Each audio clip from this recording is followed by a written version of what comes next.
shirkadda Xanaan Fashion waxay ku keeneen ciid sanadkan dharka suhuur toob simana ilmaheena ubad way u sitaan sababta ma taqaan waa dharka ay sitaan iyo suhuur toob sida ogow gabartan saakada suhuur toob wadan nabi asaaraa ku soo dega sidoodaba ilmaheena suurada iyo muuqooda habka socod wanaagooda dharka suhuur toob ka saacidaya ogow saakadan suhuur la yiraahdo gabartii sida taasurow dheelidaad ku hubta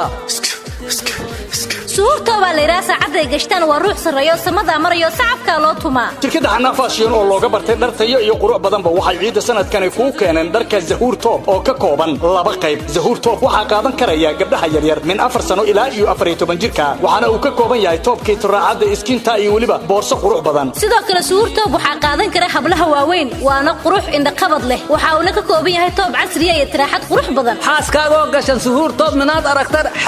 ma adiga xasilaaba dharka suhuur toob waxaad ka heli kartaa goob kasta oo ganacsi oo dhar lagu gado magaalooyinka Nairobi Jigjiga ama ugu hagaag Xanaan Fashion oo xarumo ku kala leh Xamarweyne Muqdisho Mall isla Xamarweyne VA Ejito iyo qaybta jumlada oo bakaaraha suuqa Khalifa wixii faafaynta si dheerna waxaad kala xiriirtaa ciwaanada shaashada kaaga muuqda